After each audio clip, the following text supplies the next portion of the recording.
You wake up and the world feels heavy, not the kind of heaviness that sleep can fix, but the kind that lives beneath the bones, a silent gravity pulling you back into the sheets. You tell yourself you should rise, you should be grateful, you should start. But the word should tastes like dust. Somewhere between exhaustion and emptiness, you begin to wonder what is wrong with you. The clock ticks, the light enters the room, and still, nothing in you moves. What if this paralysis isn't weakness? What if this quiet refusal is a language, one your soul has been speaking for years, but you never learned how to hear it? Carl Jung once said that the soul does not speak in words or thoughts, but in symptoms and moods. Depression, fatigue, the sudden wish to disappear, they are not enemies, but messages. Your body, your emotions, your resistance, they are the instruments through which the unconscious speaks. So when you lie there unable to rise, it might not be failure, it might be communication. A message from the depths, whispering that something in your life no longer fits the shape of who you are. Perhaps the world you've built no longer matches the truth you carry, and the soul, wise and ancient, refuses to move one more step toward a direction that betrays it. This is where our journey begins, not in action, but in stillness. Because what you call laziness may in fact be the first tremor of an inner transformation you can't yet name. From the moment we open our eyes, the world demands movement. Emails, deadlines, messages, noise. We are taught that stillness is failure, that rest is dangerous, that silence means we are falling behind. We wear exhaustion like a medal. We glorify the grind. We call it ambition. But Jung saw something different. A civilization possessed by its own shadow. A culture terrified of stillness because stillness reveals truth. To stop moving is to hear what we've been running from. The grief we never faced, the emptiness behind our achievements, the quiet awareness that much of what we chase isn't ours to begin with. Our modern religion is productivity. Our altar is the calendar. Our prayers are notifications. And our gods are efficiency and speed. We measure our worth by how many tasks we complete, how many hours we conquer, how much noise we can endure before collapsing. And yet, under the fluorescent lights of this endless race, the soul begins to starve. It retreats, not in defeat, but in protest. Jung called this withdrawal psychic incubation, the sacred pause when the unconscious reorganizes itself in the dark. While the outer world condemns stillness, the inner world uses it to rebuild. The forest renews itself in winter. The seed must rot before it blooms, and the psyche too must enter silence to find coherence again. But we resist. We shame the silence. We numb it with caffeine and noise and scrolling. We treat stillness as a sin to confess, not a wisdom to embody. And so the body intervenes. It refuses. It grows heavy, slow, unresponsive, not because it is broken, but because it remembers what the mind forgot. In that refusal lies your first act of rebellion. The decision to not move is sometimes the soul's way of reclaiming sovereignty. So the next time you find yourself unable to rise, ask not what is wrong with you, but what within you is finally awakening. Because perhaps your stillness is not your failure, it is your initiation. Jung taught that what we call laziness is rarely one thing. It wears many faces, each one a different cry of the soul. If you learn to read them, you begin to hear the hidden conversation between your conscious life and your deeper self. The first face, the laziness of misalignment. You wake up and feel nothing for the day ahead. The meetings, the obligations, the noise of goals, all of it turns to static. What once seemed meaningful now tastes of ash. This, Jung said, is not failure. It is the psyche withdrawing energy from a life that no longer mirrors its truth. When the outer path no longer matches the inner one, the soul quietly refuses to participate. It says, "I will not power a life that isn't mine." The second face, the laziness of unmourned grief. Sometimes your fatigue is not about the present moment. It is the echo of something you never buried. A loss, a love, a version of you that died while the world demanded you keep going. The soul, loyal to what was lost, holds a silent vigil inside you. It withholds energy until you stop and honor the death that shaped you. Tears are the language of renewal. When you refuse them, the body speaks through exhaustion. The third face, the laziness of emotional overload. Some people are open conduits. They feel everything, the pain of others, the chaos of the world, the static of fear. They carry invisible weights. Jung called them emotional sponges. Their fatigue is the soul's way of cleansing itself, a purification ritual disguised as collapse. To lie down becomes sacred, a nervous system resetting, a field rebalancing after the storm. The fourth face, the laziness of transition. There are moments in life when an old identity dissolves but the new one hasn't yet formed. You stand in between worlds, unrecognizable even to yourself. The ego calls it crisis. The soul calls it metamorphosis. Like a snake shedding its skin, you must hide for a while, raw, unguarded, while something ancient within you begins to take shape. All myths echo this descent. The hero disappears before returning. The fatigue you feel is that descent, a holy silence before rebirth. The fifth face, the laziness of blocked creativity. When the soul's creative fire has nowhere to flow, it turns inward and burns in the dark. You feel numb, dull, uninspired. Life becomes a repetition of tasks, a choreography without music. The unconscious whispers, "Stop wasting my energy on what does not matter."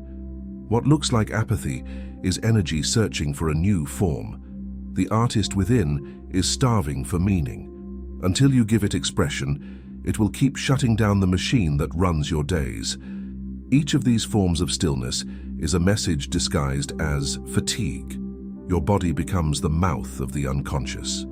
The weight in your limbs, the fog behind your eyes, the heaviness in your chest, they are all metaphors in flesh.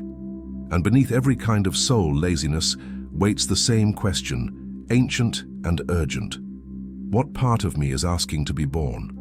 When you listen closely, you realize that your tiredness isn't about energy, it's about meaning. The soul doesn't care about schedules. It cares about truth. And when truth is ignored, the soul will stop the entire system until you return to it. So instead of forcing yourself forward, pause. Ask what your fatigue is trying to protect, because maybe your exhaustion is not your enemy. It is your guide. Transformation does not begin in the light. It begins in descent. Jung called it nigredo, the black stage of alchemy, where the old form must decay before a new one can emerge. When the soul withdraws its energy, it is not abandoning you. It is dismantling what no longer serves. The ego calls it collapse. The unconscious calls it preparation. In this sacred dark, everything you used to rely on loses shape. Your ambitions feel hollow, your routines crumble, your sense of identity blurs. You try to fight it, to fill the silence with effort, to rebuild what is falling apart. But the more you struggle, the deeper the current pulls you in. This is not punishment. It is initiation. Every myth, every religion, every psyche knows this passage, the descent into the underworld, the night sea journey, the crucifixion before resurrection. It is the moment when consciousness is swallowed by the unconscious so that it can be remade. In the old alchemical texts, the matter to be transformed was sealed inside a vessel and left in darkness. Only through decay could gold be born. Jung saw this as the image of the soul itself. Your heaviness, your confusion, your stillness, they are the vessel. You are being cooked in the fire of your own becoming. The modern world fears this stage. It calls it depression, stagnation, failure. But in truth, this is the secret furnace where the raw material of your life is turned into wisdom. The psyche must burn off what is false to reveal what is real. You will know you are in this stage when everything familiar feels distant, when the old pleasures no longer satisfy, when you can no longer pretend. The false gods of success and certainty lose their power. The only thing left is silence. And in that silence, something begins to move. Not loud, not fast, but deep. You start to dream again. Images return, strange and luminous. A child, a forest, a rising sun. The unconscious is speaking in symbols, rewriting the myth of your life from the inside out. This is the rebirth that no one sees. No applause, no announcement. Only a subtle shift in the air, a new clarity, a new tenderness toward yourself, a faint pulse of meaning returning to your chest. The same world, but now it glows differently. The same body, but filled with a quieter power. You begin to realize that what died was not you, only the mask that once protected you. And from beneath the ashes, the authentic self rises, not as something new, but as something remembered. This is the secret Jung tried to teach, that wholeness is not achieved by perfection, but by surrender. You are not becoming someone else. You are returning to what you always were, beneath the noise, beneath the effort, beneath the endless motion. When the darkness softens, a new kind of silence appears. It is no longer the silence of absence, but of attention. You begin to sense something beneath thought, a quiet presence that waits, patient and eternal. This is where Jung's true work begins, not in theories, but in dialogue. He called it active imagination, the art of listening to the unseen parts of yourself. Instead of asking, "What's wrong with me?" ask, "What is trying to speak through me?" Take a pen, sit with the heaviness. Let words spill out without judgment or grammar, fragments, images, nonsense. Let the unconscious write its scripture through your hand. Soon patterns emerge, a symbol repeating, a sentence you didn't expect, a strange image that feels alive. These are the messengers of the self, the archetype of wholeness within you. Jung offered 3 sacred questions for these moments. What am I protecting myself from? What in my life no longer serves my growth? And which version of me is longing to be born? Do not search for logical answers. They arrive as sensations, a warmth in the chest, a sudden tear, a memory that returns uninvited. This is how the psyche speaks. It does not argue, it reveals. And then comes the paradox. Sometimes the most powerful action is to do nothing, to rest as an act of devotion, to let the unconscious finish its work before you interfere. The modern mind cannot comprehend this. It worships visible progress. But the soul knows another rhythm, a spiral, not a straight line. Every descent must be followed by stillness, every revelation by incubation. When you rest consciously, you are not escaping life. You are aligning with its deeper pulse, the same pulse that moves the tides, that opens the seed, that breathes galaxies into being. Rest becomes sacred rebellion. It is the refusal to perform, the courage to be. In that surrender, you discover the most forgotten truth of all, that your worth was never measured by what you produce, but by the depth with which you exist. So listen, the voice within is not silent. You have simply been louder than it. Lower the noise and you will hear it again. Remember that morning when you couldn't rise. The weight in your limbs, the fog in your mind, the quiet resistance that felt like failure. It was never failure. It was the beginning of remembrance. Your soul was calling you back, away from the noise, the false duties, the frantic pace that made you forget who you are. That heaviness was not the end of your strength. It was your strength refusing to serve illusion. When the soul withdraws its energy, it is not abandoning you. It is protecting you. It is saying, stop, something sacred is forming. The body becomes the temple, the silence becomes the altar, and the stillness, once feared, reveals itself as the architecture of rebirth. Modern society cannot see this. It measures life in speed and output, not in meaning or depth. But the ancient rhythm remains beneath it all: growth, stillness, renewal.